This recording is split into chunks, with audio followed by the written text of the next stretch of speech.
Halo Nevro Friends, ketemu lagi dengan saya. Kali ini saya mau membahas sedikit tentang cuci darah. Nah, untuk penjelasan tentang cuci darah, sebenarnya saya udah pernah jelasin ya di video saya sebelumnya. Kali ini ada pertanyaan dari pasien.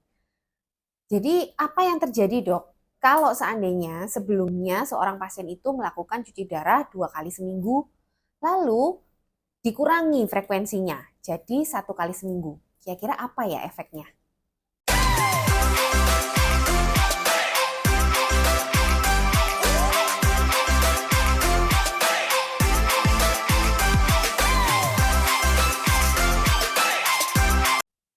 Sebelum menjawab itu, teman-teman Never Friends harus tahu dulu nih, cuci darah itu adalah terapi pengganti ginjal, seperti yang saya pernah jelasin.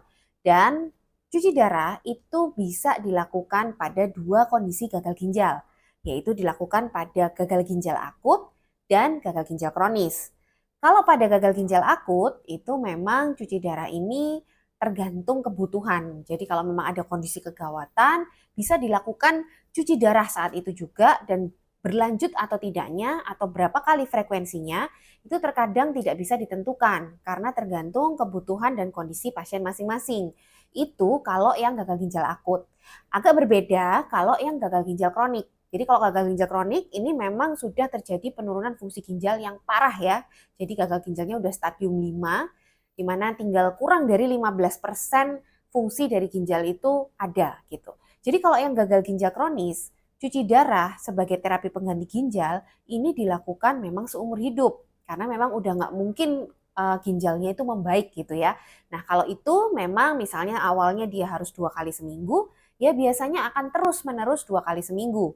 Kalau dikurangi tentunya akan sangat berbahaya karena pasien yang sudah gagal ginjal kronik itu kalau harusnya dia mendapatkan terapi pengganti ginjal atau cuci darah itu 2 kali, terus dikurangi, tentunya akan ada komplikasi-komplikasi yang terjadi kalau dia terlambat gitu ya. Jadi bisa terjadi kegawatan saat itu juga.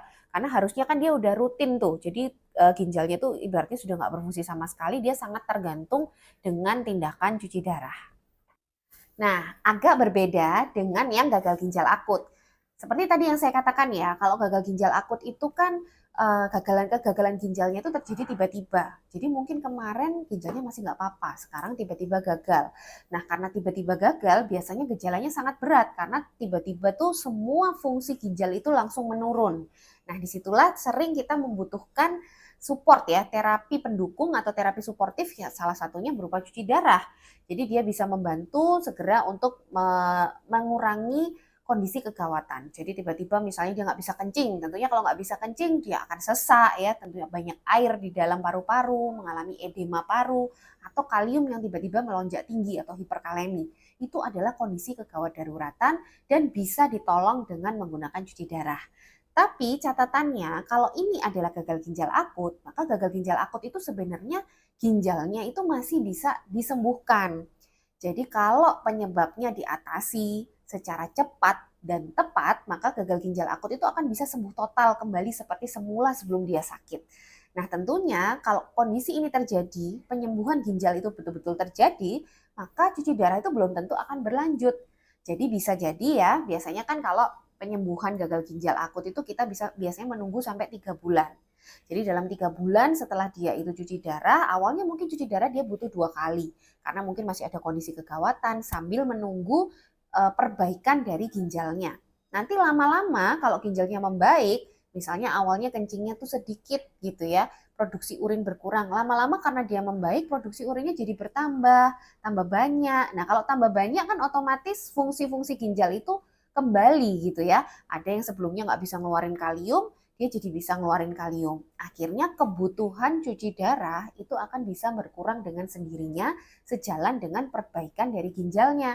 Jadi kalau ini konteksnya adalah pasien gagal ginjal akut, dia sebelumnya cuci darah 2 kali, lalu berkurang jadi 1 kali, ya sebenarnya nggak apa-apa, karena fungsi ginjalnya memang membaik. Beda ya tadi dengan yang gagal ginjal kronis, di mana dia betul-betul sudah nggak bisa membaik. Kalau ginjalnya sudah betul-betul rusak, kalau nggak rutin cuci darahnya, siapa yang mau membuang sampah-sampahnya? Ya tentunya akan terjadi kondisi kegawat daruratan lagi. Jadi disitulah ya bedanya antara cuci darah pada gagal ginjal akut dan gagal ginjal kronik. Jadi gitu ya Never Friends, semoga jelas perbedaan antara cuci darah pada gagal ginjal akut dan gagal ginjal kronis. Jadi jangan digeneralisir.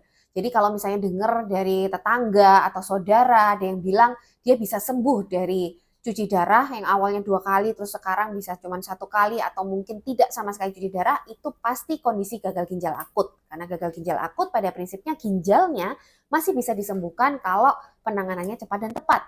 Jangan samakan pada kondisi Anda yang mungkin sudah mengalami gagal ginjal kronik. Karena gagal ginjal kronik terlambat sedikit hemodialisis atau cuci darahnya justru sangat berbahaya.